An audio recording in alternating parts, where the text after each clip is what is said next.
Porque uma coisa é ver, né, você sofrendo as dificuldades, preconceito, tudo isso. Mas parou para olhar para você, para ver como é que você está, com essas dificuldades todas, esses problemas todos, essas situações todas, junto com as suas questões pessoais, questões de trabalho, né? Tudo isso vai mexendo com o quê? Com a parte emocional nossa. Cascão! Hoje a gente sabe que o estresse que uma mãe atípica ela passa é semelhante a um estresse de guerra. Porque ela tem que se preocupar com a saúde do filho atípico, tem que se preocupar com o outro filho, que talvez não tenha esse tipo de situação, tem que se preocupar com o marido, tem que se preocupar com a esposa, tem que se preocupar com a família, se tem médico, se tem tratamento, aonde vai levar. Enfim, é um monte de situações que vão tomando conta da nossa cabeça.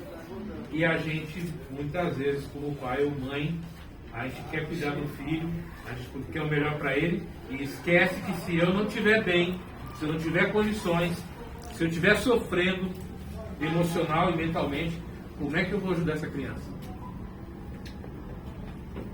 Eu preciso aprender a parar um pouco, tirar um tempo para ver como é que eu estou. O que eu preciso fazer?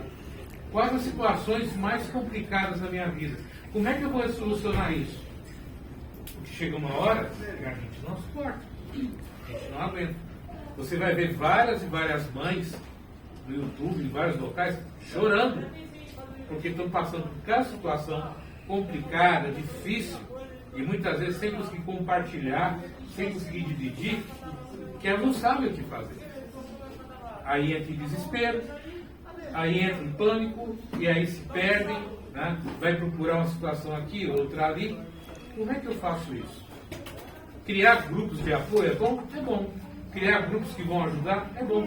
Conversar sobre isso é bom. Mas se eu, como mãe, ou como pai, não entender que eu preciso admitir que eu sou um ser humano, com falhas, com dificuldades, com problemas, e que eu não posso colocar o mundo nas minhas costas, e que eu preciso dividir isso, não vai adiantar nada.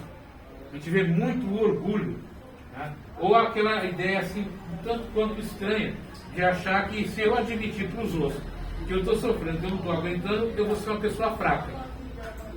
Muito pelo contrário.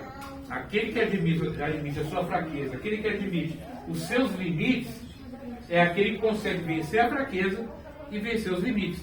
Aquele que se recusa a ver a sua própria dor, o seu próprio sofrimento, a sua própria limitação, é aquele que coloca se defender.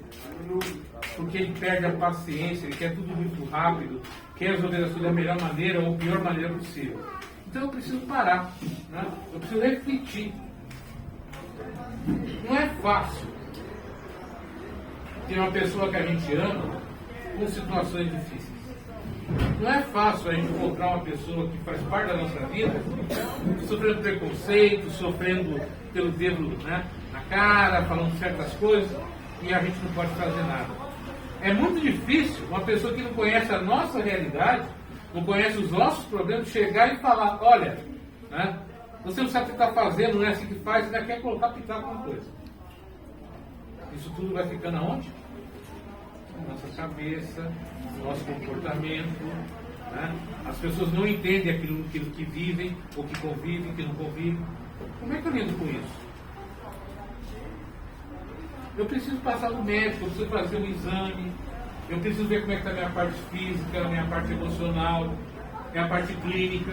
E muitas vezes a gente leva o filho no médico, leva o filho no psicólogo, leva o filho no terapeuta, no tudo quanto é lugar. Mas você não vai. Você não passa. Você não sabe como é que você está. Como é que a gente vai lidar com isso se eu não cuidar de mim? E a gente precisa entender uma coisa, gente. Tem uma coisa que é o pensamento, acho, de todo pai e toda mãe. E se eu faltar? Não é isso? Quem é que vai cuidar? Como é que vai fazer? Se tem uma coisa que pai e mãe, independente se é atípico ou não atípico, se eu me for, quem vai cuidar dos meus filhos? Quem vai cuidar desse problema? Quem vai dar carinho para ele? Pessoal, Deus cuida. Não se preocupe. Deus não desampara. Né? natureza não desampara. Mas eu preciso me cuidar. Eu preciso tomar conta. Eu preciso também dar oportunidade para as pessoas que estão perto de mim fazer também alguma coisa. Porque às vezes, parece que eu vou falar aqui, mas tem mãe, tem pai que é tão possessivo com seu filho que ele não admite que outros venham para ajudar. Porque ele acha que só ele sozinho vai dar conta. Reclama, mas na hora que alguém vem, não, fica aí que você não sabe, é meu filho, não você sabe cuidar dele. Eu preciso confiar nas pessoas, gente. Eu preciso confiar em quem está perto de mim. Muitas vezes as pessoas não ajudam ou não fazem a coisa de maneira correta porque a gente que vive a situação não explica, não ensina o que é que a pessoa adivinha. Tem que ter paciência, tem que ter calma. A gente só muda alguma coisa na sociedade, né, na hora que a gente pega a situação que a gente tem e mostra que aquilo existe, tem como tratar, tem como cuidar, e muitas vezes levar a consciência do outro, que não é só eu, mas muita gente tem, às vezes, situações em casa. Eu preciso trazer à luz os problemas, eu preciso trazer à luz as dificuldades.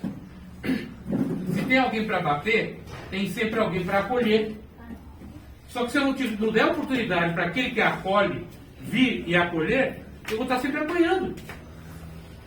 Eu vou estar sempre levando. Então a gente tem que aprender uma coisa importante na vida: confiar. Mesmo que muitas vezes venha a frustração, o desânimo,